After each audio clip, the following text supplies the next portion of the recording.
warahmatullahi wabarakatuh. Saya Dinoviati. Saya akan coba mempresentasikan tentang proses bimba yang saya pahami. Proses membimbing minat belajar anak bimba tentunya harus 100% menyenangkan, yaitu selalu menggunakan paradigma bimba dan metode bimba. Paradigma bimba adalah cara pandang terhadap proses membimbing minat belajar anak yang dijadikan landasan berpikir dan konsep dasar dalam mendidik anak. Tujuannya adalah agar kita semua dapat merasakan bahagia yang berdampak sukses. Jika kita sudah memahami, meyakini, dan menerapkan paradigma bimba, tentunya kita akan merasa nyaman dan senantiasa akan terus memperbaiki diri.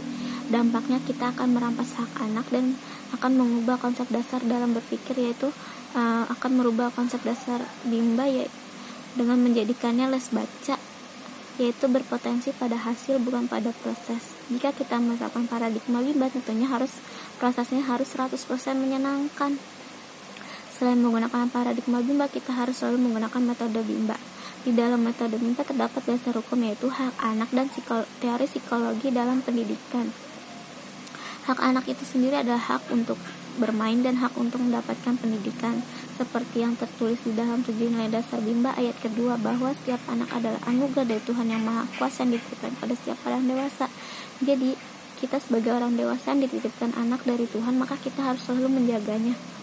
Dan yang tertulis di dalam 7 nilai dasar bimba ayat kelima, bahwa bimbingan minat belajar anak bimba merupakan hak anak dan kewajiban setiap orang dewasa. Jadi kita sebagai orang dewasa wajib memenuhi hak anak, yaitu dengan memberikan pendidikan, contohnya dengan membimbakan anak kita agar tumbuh minat belajarnya. Di dalam teori psikologi pendidikan terdapat 3 hukum, yaitu the law of effect. Jika kegiatan semakin menyenangkan, maka anak mau mengulang. The law of readiness, jika anak terus mengulang, maka anak akan mampu dan terampil. The law of readiness, jika kegiatan itu semakin menyenangkan, anak terus mau mengulang, anak akan mampu dan terampil, maka anak akan semakin siap.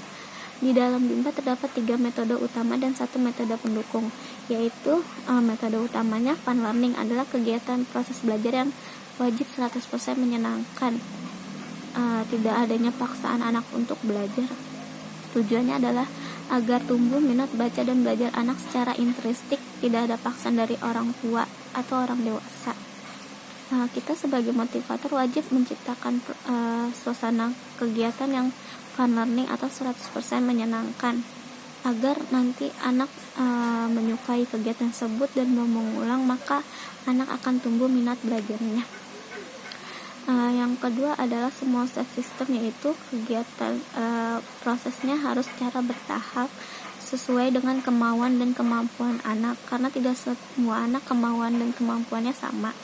Jadi kita harus tahu gimana karakter anak, terus anak menyukainya apa, kesukaan anak tersebut, agar kita dapat menarik anak tersebut untuk melakukan kegiatan proses belajar, atau akan tumbuh menarik anak untuk tumbuh minat belajarnya.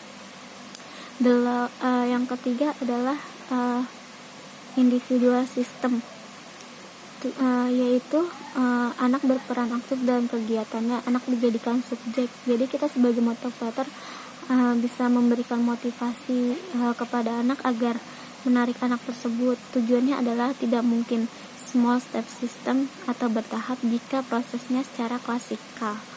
Yang terakhir adalah metode pendukung, yaitu variation skill. Kita sebagai motivator harus mampu memberikan variasi dalam kegiatan tersebut, misalnya kayak dari aspek motorik, psikomotorik, dan aspek kognitif. Jadi kita harus bisa memvariasikan dari 3 aspek tersebut. Tujuannya adalah karena anak rentan, konsentrasi anak tuh rentan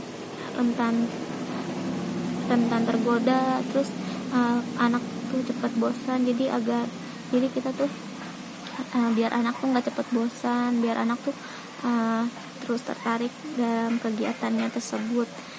Sekian dan terima kasih. Mohon maaf jika ada kekurangan dan kesalahan kata. Salam bimba, tetap semangat dan terus belajar.